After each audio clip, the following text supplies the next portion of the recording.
หนึ่งย่อหันจับนี่จับนี่จับนี่รถ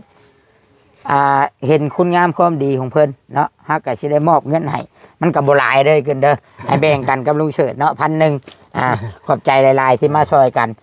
แบ่งกันบ่แม่นจีกครึ่งนึงได้จับสิถ่ายรูปบ่เพียง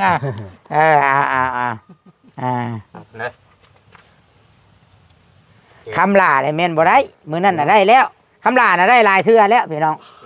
อันนี้ให้เดี๋ยวบางทีก็เฮาเห็นเราเห็นเวียกเฮ็ดงานอยู่นี่ความดีนะขอเชื่อว่าผู้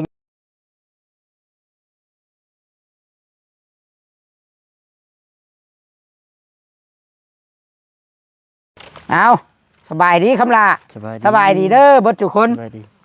ลองโต๊ะใหม่พี่น้องเปิดคลิปมาก็ได้ลองโต๊ะใหม่ลองโต๊ะใหม่โต๊ะงามโต๊ะใหม่ใช่นั่งแบบใดอันนี้เอาไปคำละไม่พอยนี่เอาไปพูนั่งใส่บ่เวียงเลือกเอานั่งอยู่บ้านใดมีโต๊ะงามกับนั่งอยู่โต๊ะงามไปแล้วบ่เวียงเพิ่นนั่งอยู่ข้างนั้นเอิ้นมาพี่มานั่งอยู่พี่เด้อดำออกไม่ดำมาไม่พอมาข้างพี่บ่เวียงใช้กล้องหลังบ่บางคนก็ใช้กล้องหลังบ่เวียงมันบ่กว้างเด่นหน้ามันบ่กว้างนั่งอยู่นั่นก็ได้จ้ะ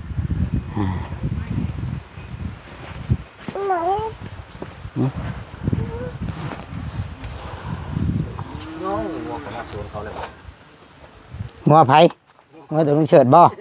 เอาเลย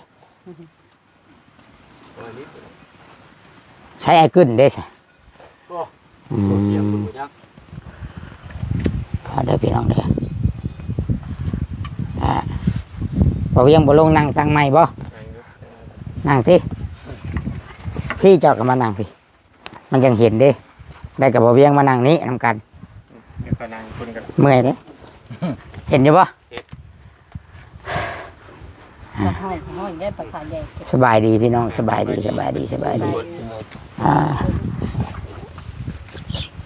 ใช้ไม้น้ำคำหลาบบ่ระวังเด้อเหยียดเลยถือว่าสำเร็จแล้วบาทนี้เนาะบ่เวียงเนาะสำเร็จขั้นตอน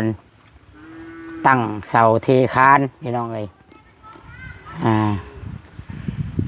เหลือแต่เอาดินเข้าแล้วมันแห้งหมดแล้วคือคานกลางแห้งทุกคนแกใหม่แกยังมืออื่นนะมืออื่นแกใหม่ออกแต่ไม่กระปอกกระแปกมันเก็บเป็นระเบียบเรียบร้อยเพราะว่ายังจะได้ใช้อยู่เลยได้ยินบอกคำลาบัดเฮาก็อีบล็อกขึ้นได้3ก้อนนะครับตั้งมุงกบเฮาก็ต้องได้เทคานต้องได้เทคานอีกเด้มันมีบอลกองไว้อยู่เด้เศษไม้เศษหยังเอาก็ไว้บอลเดียวแต่ปอกตะปูแล้วเก็บมาแล้วไผเหยียบลูกตัวนี้สิเหยียบตัวเองได้สิเหยียบอ้ายพ่อมาแล้วทำไมมาไม่จุกคนยังลูกน้องพี่น้องเนาะเหยียบมันได้เหยียบเฮือนไผเฮือนคำลาเพราะว่าเมียนเนาะงามเฮือนไผงามเฮือนคำลา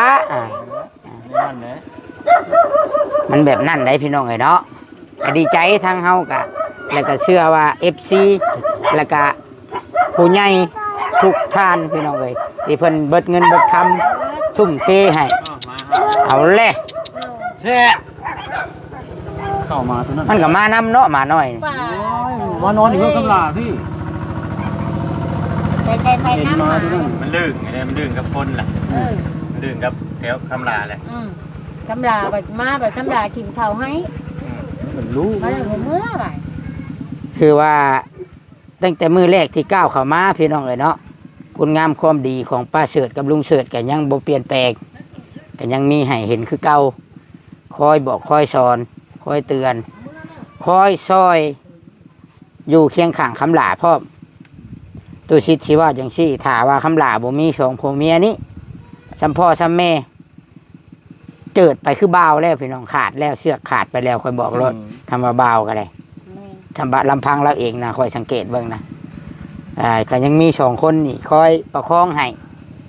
ทำเฮือก็ยังมี2คนนี่แหละพายเนี่ยท่านแต่จักจะไปฮอดพังตกจะพังใดพี่น้องเอ๋ยเนาะ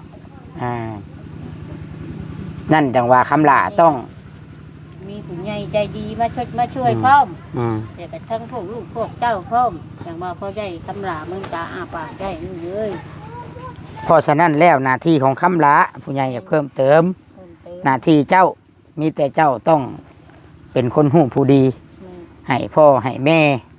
เจ้าเอิ้นเพิ่นให้ผู้รักผู้ใหญ่ให้อ้ายคนหูผู้ดีแบบใดดุมันและเฮ้ยตั้งมุกตั้งใจเพิ่นสิเบิ่งโตบัดนี้ผู้รักผู้ใหญ่คืออ้ายเว่าได้เรื่องรถถอกรถไถมาว่าสิได้ แต่ต้องขึ้นกับการกระทำของเจ้าการไปการมาเฮือนคือกันมาอย่างคือกันอย่างเนาะ ทุกสิ่งทุกอย่าง พังเลย พังใส่ใจบ่แม่นสิพังออกเนาะ บ่แม่นพังออกเข้าซ้ายและออกขวา แม่น พังทิม บ่แม่นพังทิมเพิ่นเมื่อยเด้มึงเนี่ยเหือเรานี่จักแล่นไปเลี้ยงงัวบ่จักสิมาหาโตอย่าให้พูดมือน้ำแมงไว้เล่นมือน้ำแมงไว้ เบก มาไม่น้องไหม เด้กู ไป ไปมาเมฆไปอย่าให้ได้ อย่าให้เลยล่ะเด้อโอ้ยคนเก่งผู้ลุดตูดอีกกางเกงก็ได้เอ้ยผู้พอดีซ้ำโมนี่แดดแท้ลูกโอ้ยตาย มันมาเขามาอยู่ใกล้มันก็ติดเขา ดีบกดีใจทำอะไรมันได้ ดีใจป่ะ ใจอยู่เลย มีแห้งโยด เราก็ไปอยู่ไอ้มานี่เอ้หาว่าราคา เลี้ยงงัวแน่เด็กมาเอาลิ้นเขาน้ำแน่ช่วยเพิ่นสิดอก ไปอยู่เลย คำหลาต้องมีสติตั้งสติเฮ็ดเวียกที่เอื้อยอ้ายมอบให้เลี้ยงลูกได้เวียกโตข้าวกินผู้ใหญ่ก็ซื้อให้เสริมซาเฮือนแล้วก็เบิ่งแยงเอาให้มันสำเร็จให้มันถึงพังพันเนาะทุกคนเลยค่อยอยากเห็นแบบนั้น มอบยังกินอิ่มนมอุ่นมันยังจับดีแล้วเฮาสิมาเฮ็ดบ่ชุบบ่ชับคือเก่าบ่ได้ แม่นเพิ่น เพิ่นบอกหยังเฮาก็ต้องฟังความ เพิ่ เพิ่ น น ซอยเฮาเพิ่นก็อยากให้มีอยู่มีกิน แม่น บ่แม่นเพิ่นสิอยากซอยให้รุ่นละอยากซอยให้ดีให้งามให้เลี้ยงลูกเลี้ยงเต้ามันใหญ่มันสูง ให้เป็นเด็กน้อยที่มีคุณภาพใหญ่มา คุณภาพบอกร้อนสอนง่ายลูกเฮาก็ได้เฮาบอกเอา มันไปกับเฮา ลูกไม้เห็นบ่เพิ่นว่าว่ากกไม้กกหยังบัดลูกมันออกมากะมันก็คือแบบนั้นเพิ่นว่าหมักไหม้เรื่องไก่ก็ เนาะ เรื่องไก่เงา เฮ็ดได้เฮา อย่างนอนอยู่ใช้ได้มานอนอยู่ข้างลุงเวียงเห็นไหมเอาหมอนมาไว้ เอามอนไว้ เอาหมอนมาให้หมอแม็กนอนนี่ไป เด้อพอเขามอนให้เด้อ ไป ซึ่ง พี่เอามาพี่อยากเห็น มาไว้ ได้ลุงนำบนลุงคุดนี่ยับมานี่ เดี๋ยวมานอนดิพี่ ได้น้ำ มานอนน้ำลุงเวียงอยู่ไหม โบกอยู่ให้ ระวัง ฮะอันไหนนะ ไม่เอาลุง ลกน้ำแล้วจะกินไข่ ตกน้ำบ่ห่านมาเว้าอยู่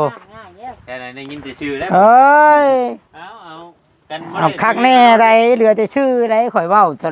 ทุกคลิปอันเกี่ยวกับน้ำย่านแต่น้ำข่อยเว้าอยู่ซำนี้นะ มานอนใกล้ลุงพี่ บ่ไป มา จะติดไหม มาพี่ ไปนอนใกล้ลุงเวียงไว้มื้ออื่นเราชื่อขนมมาให้ไว้ฮะ อยากกินข้าว อยากเข้าบ่นอนเนี่ยนอนตักคอก็ได้ใช่นั่งนี่ก็นั่งนั่งตั้งไม้เอาหมอนเนี่ย นอนเทิงนี่ใช่ขึ้น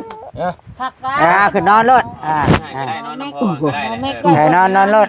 หมอเมกได้งานแม่แม่เอ้ยกิน สบายของแม่นั่งกินข้าวเกือบ ปลาเชิญกับมากินน้ำมากินน้ำ นอน เบิ่งเอาไม้มาให้ลุงเฉิดซะยันหมอเม็กมันให้มันยังชี้ว่าอย่างชี้พี่น้องเอ้ยนี่แหละจังหวะลุงได้ปรึกษากันกับเบาเวียงจังลุงเฉิดมานั่งลมน้ำกับป้าเฉิดก็เห็นคนงามความดีเพิ่น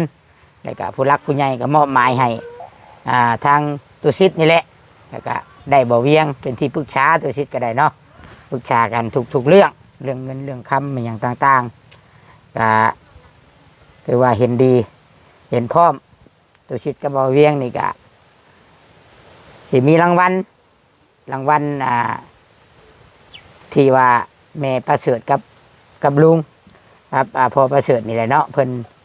มาสดมาซอยมาเฮ็ดอยู่เฮ็ดกินพี่น้องซอยทุกอย่าง มาแบบบ่มีเพชรอยากกินอะไรแหละ คันข่อยคือข่อยเว้าเนี่ยคันว่าบ่มีลาวน่ะ ซอย จักสิได้กินข้าวก็จักสิจักโมง แม่นแท้ต่อมานี่ดุนหิวนะ อืม ว่าง่ายๆซะ แม่นอยู่ว่ามีเงินซื้อเข้ามาเนาะ แม่น กับเป็นไผไปบ่ได้ก็แม่นครอบครัวไอ้กึดที่ตุชิดเอิ้นไอ้กึดหันครอบครัวนี่เพิ่นกะตั้งแต่คำหลาย้ายมานี้กะซอยจับซอยหยังแม้กระทั่งเฮ็ดอันนี้ ใส่เพิ่นนำ อ่า ซอยหันซอยนี่เนาะ อ่า โอ้ได้ปลาได้แล้วก็ได้ อ่า เอ้ยใส่ลาวแล้วก็มาเราได้ ช่วยคอยเอง เอ้ย ช่วยกันเมื่ออยู่กันโตกันกระพัก แหละ กันช่วยกันยากก็หายโตเบิ้งตัวเองว่าสิได้บ่แม่นแต่ ซ ว่า อยกันเนาะ ช่วยกัน บ่แม่นอ่ะ บ่นไก่บ่นทัดเฮาแหละ พี่แม่น้องมาให้เว้าให้เบิ้งเก่งว่ากันกระพักคำลามันถ้าโตมันใกล้ เบิ่ง ชุม ให้ เฮา แย เฮ็ด ง ไก่ได้เนาะคำเว้าง่ายๆเนาะ กันน่ะมันยากคือลูกเห็นไงแล้ว โดย จังเทื่อมือง่ายๆก็ปะโลมาแม่ก็มือ บ่ ยาย าก ๆก็ บ่เห็นเนาะ แม่นอยู่ก็ กะ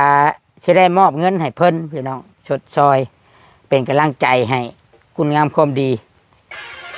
เช็ดบ่เวียงก็เปิดเพลงให้ฟังบัดนี้พี่น้องอย่าบุกบ่เวียงเอาแล้ว เห็นว่าอยากใช้เสียงเอฟเฟกต์เลย เอาแล้วจวดกันเลยบาดนี้กำลังอีชึ่งพี่น้องไงเนาะมันก็บ่ได้ลวงลายดอกพี่น้องเงินที่เขาจะมอบให้กะเขากะคิดเห็นความดุมัน แล้วก็มอบให้ทั้งไอ้ขึ้นน้ำครอบครัวไอ้ขึ้นให้เพิ่นแบ่งกันคนละครึ่งเฮากับบ่หลาย เพื่ออยากให้เพิ่นชดช่อยเอาดินเข้าช่อยคำลาหั่นแหละมื้อใดเพิ่นนั่นก็ให้เพิ่นช่อยกัน เชื่อว่าคันเฉพาะคำลาผู้เดียวนะเว้าว่าได้อยู่บอกอยากอาบเข้าไว้เนี่ยแต่มันยาก แบบนี้แหละนี่ ยากลูก นี่นะ มันก็ได้ ยากค่อยบอกเลยยากยากแท้ หมอนี่เอฟนี่ ยากหลาย แล้วเฮาก็สิช้าก็บ่ได้พี่น้องเนาะเดี๋ยวเฮาก็สิบ่เดินอีก แม่น เนาะมือมันง่ายๆ เวียกเฮาก็สิบ่เดิน มันก็สิคือข่อยเว้านั่นแหละข่อยบ่อยากให้มันประวัติศาสตร์ช้ำห้อย คือในหลายๆหลังก็มี หมอมีอันบ่จบบ่งามเนาะ ค่าเกเรไว้บ่ได้หยัง บ่ได้เลยถ้าคุมื้อ ชุดท้ายมนุษย์ชุดช่วย เอาซื้อ บ่มีหยังเป็นมะลิมมาลอยไปบางคนก็ ไก่หลัง นี่แต่เฮายังได้เฮาเขียวเอาเฮาเฮ็ดเอา ท่วมน้ำขึ้นแล้วก็ตักเอาปลามันขึ้นยามปลามันลงก็ให้หาก็บ่ได้มีได้อยากกินปลาก็ แม่น อยากบก ข่อยสิว่าจังซี่เนาะ แม่นแหละถือว่า ความเลย กันสิคิดว่าทางบ่เวียงบ่ทาง YouTube หลายๆคนนี่มาง้อตั้งท่าทายแต่คำลามันบ่ได้แม่นได้พี่น้องเอ้ยบ่อนเพิ่นสิไปช่วยน่ะก็บ่อึด มันหลายเลย มั เนาะ นหลายมันหลายได้บ่อนเพิ่นส่งมานี่ค่อยเปิดโทรศัพท์นี่เพจนี้ได้แล้ว10 คนส่งมาน่ะซอยแน่หักเฮายากผ้าผลในกาเฮาอยากซอยให้มันสำเร็จ อยากให้มันจบมันงามคือลุงเฉิดว่าซอยไปแล้วบ่อยากให้มันมีความขี้ร้าย มีความขี้ไล่ให้มีความงามเบิด สำคัญและแม่นผู้เดียวขึ้นอยู่กับผู้เดียว ขึ้นอยู่กับเท่าคำหลาพี่น้องไอ้เนาะนั่นแหละคือผู้ใหญ่เพิ่นว่าเรื่องรถไถเพิ่นอยากชื่อให้มือนี่รถก็ได้ แต่เพิ่นต้องเบิ่งก่อนเบิ่งนิสัยของเรามันจะเป็นจังไดโดนๆไปเนาะจะไอ้ขึ้นบ่เห็นไอ้ขึ้นเนาะพี่น้อง เถียงแล้วบ่ไปใช้ขึ้นดิต่อคนลงมาแน่ ไอ้ขึ้นยัง นี่ก็ทางเอื้อยใจดีพี่น้องเอ้ยเนาะจากต่างประเทศทีแรกเพิ่นสิผากมา อยู่นี่ก็ได้ ทีแรก พี่ก็ได้ เพิ่นสิผากมานั่นสมทบโครงหลังคานี่แหละพี่น้องเอ้ยแต่ว่าเพิ่นให้ก่อเพิ่ม3ก่อขึ้นแล้วก็เฮาต้องได้ใช้จ่ายค่าดินบล็อกนี่ ในซื้ออุปกรณ์ ค่าปูนนี่ แม่น ค่าเหล็กลวดตะปูอีกบ่วานนี่แม่นบ่ซื้อเข้ามาน่ะ แล้วก็ในอยู่ในกินเด้อพี่น้อง นี่ ในอยู่ในกินอีก นั่น เนาะ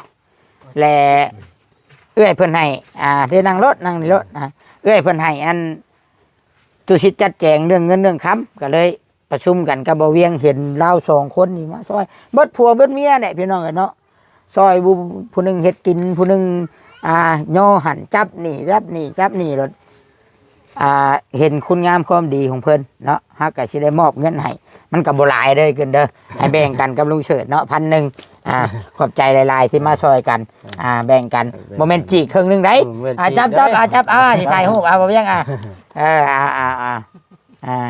นะ คำลาได้แม่นบ่ได้มื้อนั้นน่ะได้แล้วคำลาน่ะได้หลายเทื่อแล้วพี่น้องอันนี้ให้เดี๋ยวบางทีก็เฮาเห็นเราเฮ็ดเวียกเฮ็ดงานอยู่นี่ความดีน่ะเขาเชื่อว่าผู้ใหญ่น่ะต้องมองเห็นอยู่แล้ว เป็นหมู่ป้าถิ่น บ่ป้าบ่ถิ่มอยู่แล้วอันนี้นี่ความดีของคำลานี่เป็นหยังจังฮุบพึกก็มาซอยให้คำลาคิดว่าผู้ใหญ่นี่อีตนลูกเจ้าเด้อให้เจ้าคิดเด้อไอ้บอกรถเฉพาะเจ้าผู้เดียวนี้คันบ่มีลูกเจ้านี้คือบ่ไปหาทำงานรับจ้างไปถอกไปไทยเพิ่นว่าแบบนั้นได้ว่านั่นแท้ อันนี้น่ะ ยังหันแห้งอยู่ ยังหันแห้งอยู่สิมานั่งคอนบมือคอเพิ่นสิว่าไว้ซั่นใดอ้ายเองก็เว้าคันว่าผู้ใหญ่บ่เว้า ชาติผู้นี้นี่ เพิ่นอีตนผู้นี้ นึงกับพ่อเลี้ยงเดียวเนาะ อ้าวพอเรื่องเดียวคือว่าไกลขึ้นแต่สำคัญคำลาต้องรักษาไว้รักษาไว้รักษาตอนที่ผู้รักผู้ใหญ่แพงรักษาคุณงามความดีไว้ ให้พ่อพาเฮ็ดจังใดอ้ายพาเฮ็ดจังใดคันบ่ฆ่าลูกก็ให้บุกบืนน้ำเพิ่นแหละบ่ให้คิดว่ามีอ้ายมีพ่อและกูสบายได้บัดนี้เริ่มสบายแล้วมีแต่คนช่วยบัดนี้เฮ็ดนั่นได้ก็เฮ็ด เอาดินเอาดอนเขานำ ก็ขี้ข้านแน่เนาะ โยไหนเด้ออันนี้บอกได้พี่น้องบ่แม่นว่าอันนั้นเฮาเตือนกันไว้แล้วดีมันยังก็ตาม แกงสิได้ฮู้เนาะ เฮาท่วงกันไว้ก่อนตอนน้อยบัดเป็นมาแล้วคือบ่บอกแหน่บ่บอกบ่ฮู้แล้วเนี่ยบ่จักหาดอันไหน แม่น ข่อยมองเห็นได้อนาคตน่ะเพราะว่า บ่แท้บ่จักก็คิดเอาเองดีกว่าเนาะ เอ้าคันว่าบางเรื่อง ยังก็ดอผม ข่อยก็สิตอบแบบนี้แหละประเสริฐนี่แหละมันยังก็ตามดีชั่วเฮาก็ฮู้เบิดเนาะ มันยังใครบอกบ่ผมว่า ยังให้บอก ชื่อว่าเศษไทยเศษทงเพิ่นแต่เฮาชีวิตทั้งชีวิตต่อไปบ่แม่นชีวิตเดียวเนาะ อ้าว ที่เพิ่นอันโอนมาซอยมาหยังนั้น แม่น เศษไทยเศษทงเพิ่นก็ยาแต่ชีวิตเฮาน่ะมันยาวไป ยาวได้คำลาเลย ว่าประเสริฐเพิ่นต่อบ่แม่นต่อแต่ชีวิตคนเดียวนะว่าแล้วก็ โตก็เก็บไว้ให้ลูกโตบัดนี้ มื้อสืบวันไปเกือบสุดอายุของ ชุดเด้ คำลากับลูกเนี่ยเพิ่น โดย ใจความใจบุญของเพิ่นว่า ให้มีแต่คุณงามความดีบ่ให้คืออ้ายเว้าแน่บ่ให้ชาวบ้าน ใส่ตอนเฮาบ่มีหยัง ติสินนินทาไปลงพิษลงแมนให้มีสติสมมุติเป็นนั่นนี่มาลักๆพอเสิร์ชไม่เสิร์ชช่องมากับพวก YouTube เพราะว่า แม่น ซอยคนบ่เบิ่งแน่บ่เพราะว่า เบิ่งเงินไผบ่เนาะ เป็นละครบเบิดว่า ต้องให้เพิ่นติสินนินทาในความดีซะ เออ เบิ่งแน่น่ะหมอคำหลาจังว่าพี่น้อง แม่น ปาโตพอเสิร์ชไม่เสิร์ชแล้วเบิ่งคนถูกได้เราเห็นแต่มันบ่มีหยังย่างรอบ้าน เราเอิ้นมันไปนอนอยู่เฮือนเราบ่ย่านมันหลังจากเอิ้นไปนอนแต่มีผู้ใหญ่มาช่วยบัดนี้ ผู้ใหญ่ต่างประเทศผู้ใหญ่ใจบุญแล้ว YouTube มาช่วยบ่ชิดบ่เวียงซาบาดนี่ซาลงข่าวลงหยังซาความดีไอ้กึ้นอีกมาอยู่ใกล้เราแล้วก็ช่วยกันชมว่าเพิ่นช่วยดีได้หมอนี่เพราะว่า เออ แม่น แม่น เฮาก็ดีใจเลยคันเอื้อกแล้วเฮา โอ้ยเฮาก็มีหน้ามีตา อ่า ทั้งผู้ใหญ่ซอยก็ได้ อ่า เฮาซอยแล้วก็ผู้ใหญ่ซอยนำเฮาก็เห็นดีสมเชยนี่แหละมันสิจบสิงาม สำ ก็ คั เห็ ญ นดีเพิ่นเออ ว่าสำคัญแต่แท้กับพวกอ้ายๆชุม เออ YouTube เพิ่นนี่แหละสละเวลาทุกสิ่งทุกอย่างนะที่ เข้ามา เป็นสะพานบุญเดินมาจนถึงคำละเนาะ โอ้ คันบ่ซั่น ล ก็ ง ลงกระบืน ต่างคนก็ต่างมีครอบครัวเนาะ แม่น หมู่เจ้าก็มีครอบครัวกันยังสละเวลาเสียเป็นสะพานบุญถึงเพิ่นสิภาคมากับบุเบินหนทางว่ายากเฮาได้ก็ แม่นหลาย ตามคนกันปด ย่าง ใส่ต้องซอกหิวเข้ามาอู้ มือย่างมาน่ะปากจนเผาเฮ้ย ความทุกข์ความยากว่า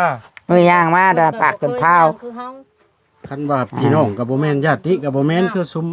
ยูทูบเบอร์เพิ่นแต่ละคนนี่ก็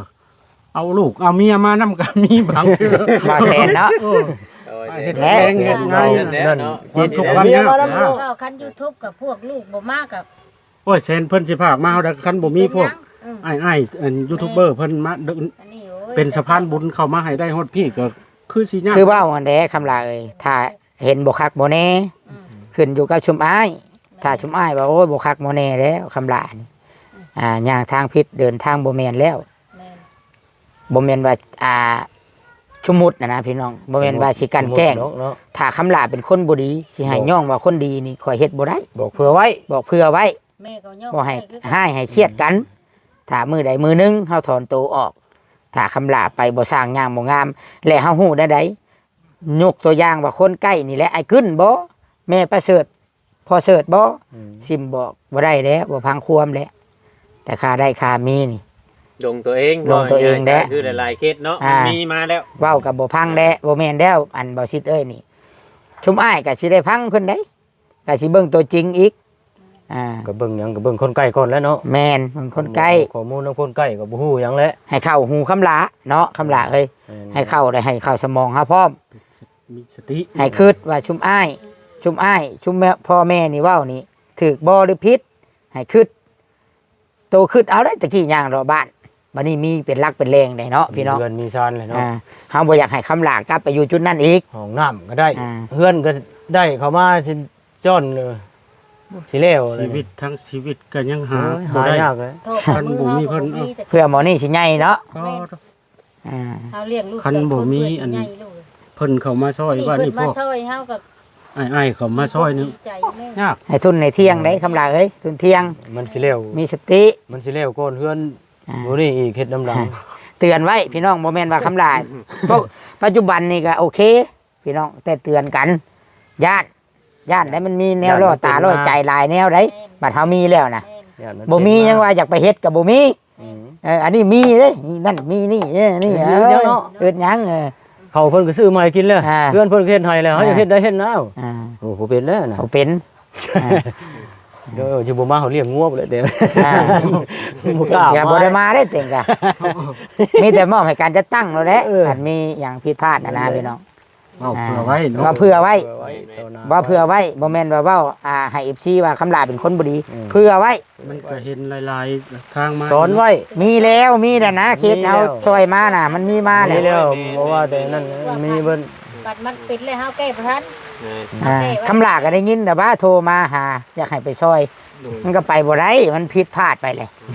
ผู้ใหญ่ผู้เพิ่นบ่ให้ช่วยบัดนี้ อืม อ่า บ่กล้า เพิ่นบ่เฮ็ดสิ กล้า เฮ็ดได้ แล้ว เนาะ บ่กล้าแล้ว แต่เฮาบ่ได้สิซ้ำเติมภายดอก แต่ว่า โอกาสนี่มีแล้วเขี่ยวรักษาไว้โลดรักษาเก็บไว้เฮงอยากเฮ็ดให้ผู้รักผู้ใหญ่แพงเฮ็ดให้เอื้อยอ้ายแพงเอื้อยอ้ายมาหากะพอแล่นต่ำกุกเชาบ่แล้วเฮ็ดเวียกนี่มันของเฮาเองเด้ ได้เนาะ แม่นคันเฮ็ดกินเงินเดือนนึงว่านั่นนึงได้เฮ็ดแต่ท่าค่ำน่ะ เฮ็ดท่าค่ำ เข้าห้องน้ำดุๆแบบน่ะใส่คำไว้ นี่เฮ็ดเอาของเฮานี่ เฮงจะให้มันแล้วไว้แล้วข่อยนี่พี่น้องเอ้ย ชีวิตทั้งชีวิตแรก เนาะ เป็นคนมาไปเกี่ยวข้าวป้าเสิร์ฟเที่ยวหมากอยู่หักป้าเสิร์ฟบ่ค่อยไปเที่ยวคำเด็ดจะเท่าขึ้น ท่านแล้ว หมู่ว่าเจ้าคือเที่ยวคำเดียวแล้วข่อยบ่มันเที่ยวข่อยอมแต่ปากแล้วข่อยแล้ว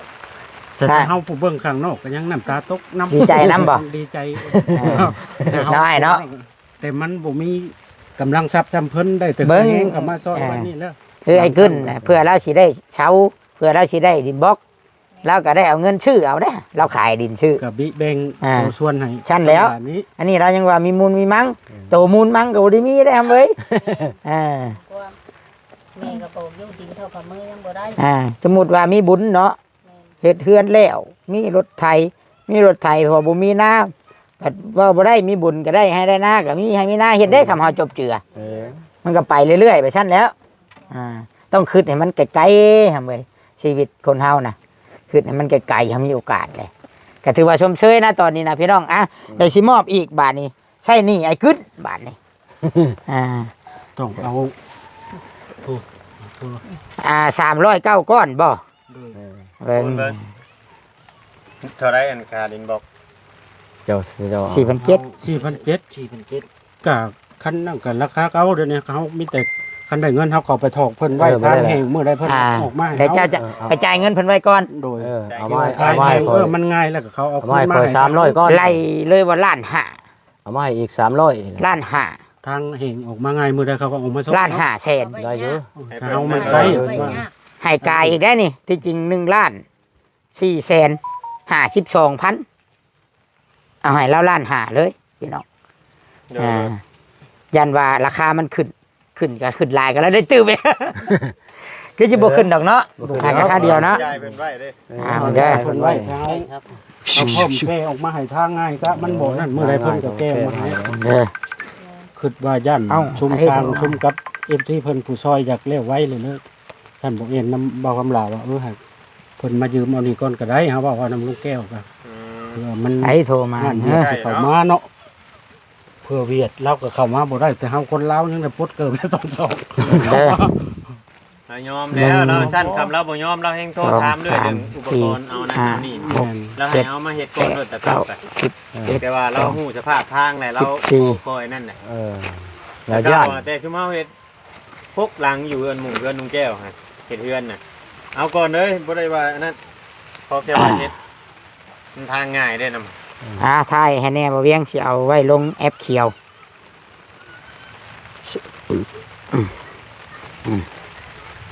กดเด้อ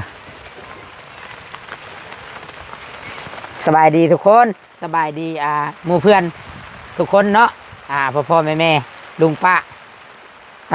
คลิปนี้ตุชิตจะมาสรุปทุกคนตอนนี้น่ะตั้งเสาเทคานน่ะสำเร็จเป็นที่เยี่ยมห้อยแล้วพี่น้องเนาะสำเร็จเป็นที่เยี่ยมห้อยก็คือว่าดินบล็อกกับบ่พอแหละเขาขอยืมน้ำอ้ายเทียงทั้งข้างนี้300 กับ 9 ก้อน300 กับ 9 ก้อนแล้วก็ปูนอีก12 สอบเนาะปูนในจ่ายแล้วเมื่อวานนี้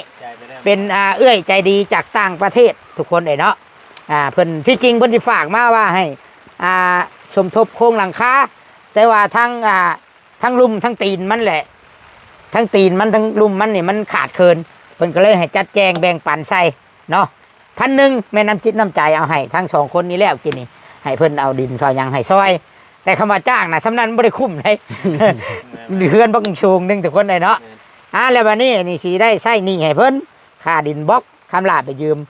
309 ก้อนมันก็ตกอยู่1,452,000เฮาสิให้ไอ้ขึ้นเลย1,500,000เนาะไอ้ขึ้นเนาะขอบใจอะไรนับเบิ่งก่อนยันบ่พอครับไปนอนบัด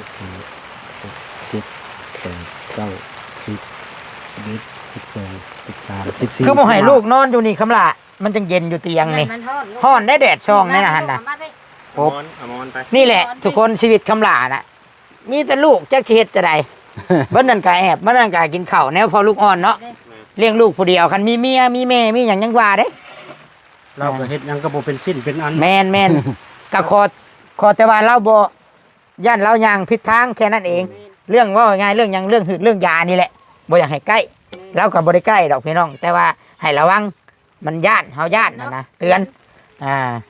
มันเป็นเลยมันเตือนบ่ทันแม่นให้ตั้งอกตั้งใจเนาะถือว่ามีแต่สิ่งดีๆบัดนี้สำเร็จเสร็จสิ้นคำลามีหยังอยากฝากถึงผู้รักผู้ใหญ่ FC มีแม่จากสวิตเซอร์แลนด์แน่แล้วก็เอื้อยจากต่างประเทศขอบใจเด้ออยู่ดีมีแฮงก็เจ็บจะได้ก็ไก่มีเด้อ เอื้อยนั่นเอื้อยนี่ก็บอกเพิ่น มื้อตื่นจะได้เป็นเซน บัดจุกูทุกคน บัดทุกคนเพิ่นบ่ประสงค์ออกน้ำ ทางเขาเอ้ยยิ้มทางเขาเอ้ย แม่นเอื้อยพิมพ์เอื้อยจูดี้ ที่มาต่อชีวิตให้คำลา แต่แม่กงมะลิมีบ่ น่าจะมีส่วนนำกันนั่นแหละ มีแม่ เราแม่เพชรแม่งาม สาธุขอบใจไอ้กึ้นน้ำขอบใจป้าประเสริฐไม่เสริฐเบิดทุกคนขอบใจคือกัน โดยเอ้ยอยู่ที่ชุกูชุกคนเด้อ คำนำสู้เอ้ยทั้งสองคนนั่นแหละ สาธุให้ร่ำให้รวยเด้อมีหยังสิเว้าอีกบ่บาดนี่ ตลอดปลอดภัยพระเจ้าก็ได้ คันบ่มีหยังสิเว้าข่อยสิขอความช่วยเหลือน้ำคำลาบาดนี้พี่น้อง ออกไปส่ง ให้คำลาขับรถออกไปแต่ว่าย่านลูกเพิ่นน่าสิตื่น เป็นจังแล้ว ฮะใครอยู่ซะยันว่าตื่นขึ้นมาแล้วเพิ่นสิให้หาลูกเพิ่นเลยได้ให้หาพ่อเลยได้ขึ้นเลยได้ ป้าถ่ายอยู่นี่กับ ขางัวสิหลัดงัวดอกก็มื้อนั้นน่ะดอก ขอบมุกขอบใจหลายๆทั้งสองคนเลยครับสำเร็จได้จังว่ากันไปอีกขั้นตอนนึงมีแต่สิออกไปพุ่น เอาออกเมื่อก่อนได้บัดนี้เด้อ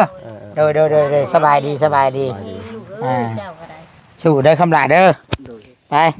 เมื่อบาทนี่ เดี๋ยวลูกนี่แล้วความทุกข์ความยากเนาะ ดิขอบมุกขอบใจ 3โต เลยก็ได้ชุมเจ้าเนี่ยช่วยเรือกันน้ำแต่ทางชุมเฮาผู้เดียวกะบ่สำเร็จได้พี่น้องเลยบ่เวียงเจ้าลืมคันจ้องบ่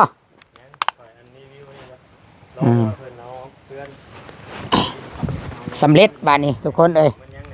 สูงเลยแหละสูงตึงเยิงเลยบาทนี้นะนี่แกยังให้มันเรียบร้อย บ่เวียงแต่ว่าห้องนี่ใช้ดินลายดีเด้ ลายแถวนี้แหละแถวมันใกล้อย่างนี้ มันสูงอยู่เนาะ เงาหมอกเงาไม้ บ่เวียงบ่มดอันนี้ขึ้นสิไปหานี่ไป โอ้ยบ่เอาก็ได้ เห็ดเพื่องเอาบ่ เอาบ่เจะสิเอาบ่ เอามาตำช่องคักแท้ เอาก็เอาเลยเอาซะ ไปเบิ้งฉันไปเบิ้งอย่าพูด ลายอะไรบ่เดี๋ยวนี้ เปิดกำลังว่าสิถามอยู่ได้เห็ดเพื่องอยู่ใช้บ่กินคิดว่านะ เพิ่นว่าสิหาเจ้า ไปเบิ้งก่อน เอายาวๆเลยบ่คลิปนี่บ่เพียงมันอยู่ในเพื่องบ่พี่น้องเห็นเนาะกะนี่แหละความหักความแพง บ้านผ้าให้ ความหักความแพงพี่น้องเห็นเนาะเอาสำหรับคลิปนี้กะสิได้กล่าวคำบาสบายดีพี่น้อง